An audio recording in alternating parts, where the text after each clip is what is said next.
ಅತ್ತಿಗೆ ಜೊತೆಗಿನ ಅನೈತಿಕ ಸಂಬಂಧಕ್ಕೆ ಅಡ್ಡಿಯಾಗಿದ್ದ ಅಣ್ಣ.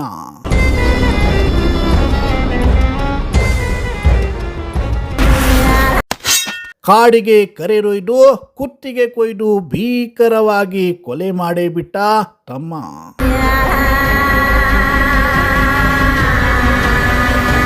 ಎಸ್, ಈ ಕಾಮ ಅನ್ನೋದೇ ಹಾಗೆ.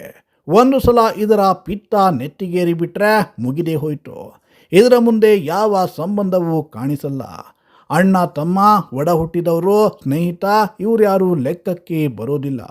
ತಮ್ಮ ಕಾಮದ ತೃಷೆಯನ್ನ ತೀರಿಸಿಕೊಳ್ಳೋಕೆ ಹೆತ್ತವರನ್ನ, ಅಣ್ಣ ತಮ್ಮಂದಿರನ್ನೇ ಬಲಿ ಕೊಡೋದಕ್ಕೂ ಹೇಸೋದಿಲ್ಲ. ಇದೀಗ ಅಂಥದ್ದೇ ಘಟನೆ ಶಿರಸಿಯಲ್ಲಿ ನಡೆದಿದೆ.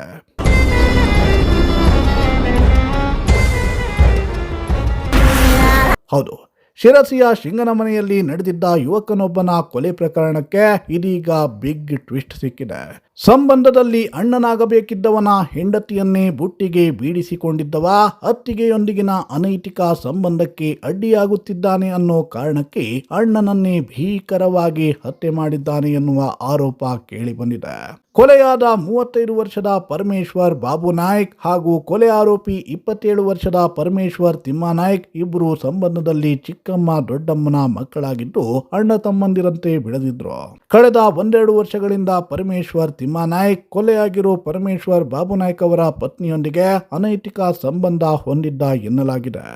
ಈ ವಿಚಾರಕ್ಕೆ ಪರಮೇಶ್ವರ್ ಬಾಬು ನಾಯ್ಕ್ ವಿರೋಧವನ್ನ ವ್ಯಕ್ತಪಡಿಸುತ್ತಿದ್ದ ಹಿನ್ನೆಲೆಯಲ್ಲಿ ದ್ವೇಷವನ್ನ ಬೆಳೆಸಿಕೊಂಡಿದ್ದ ಆರೋಪಿ ನಿನ್ನೆ ರಾತ್ರಿ ಕರೆ ಮಾಡಿ ಮಾತನಾಡಬೇಕು, ಹೊರಗಡೆ ಬಾ ಎಂದು ಕರೆದುಕೊಂಡು ಹೋಗಿದ್ದಾನೆ.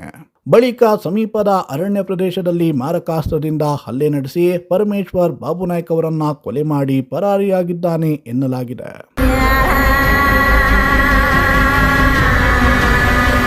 ಶಿರಸಿ ಗ್ರಾಮೀಣ ಪೊಲೀಸ್ ಠಾಣಾ ವ್ಯಾಪ್ತಿಯಲ್ಲಿ ಘಟನೆ ನಡೆದಿದ್ದು ಪ್ರಕರಣ ದಾಖಲಾಗಿದೆ. ಸದ್ಯ ಆರೋಪಿಯನ್ನ ವಶಕ್ಕೆ ಪಡೆದಿರುವ ಪೊಲೀಸರು ವಿಚಾರಣೆಯನ್ನ ನಡೆಸುತ್ತಿದ್ದು, ಪೊಲೀಸರ ತನಿಖೆಯ ಬಳಿಕವಷ್ಟೇ ಸತ್ಯಾಸತ್ಯತೆ ಹೊರಬರಬೇಕಿದೆ.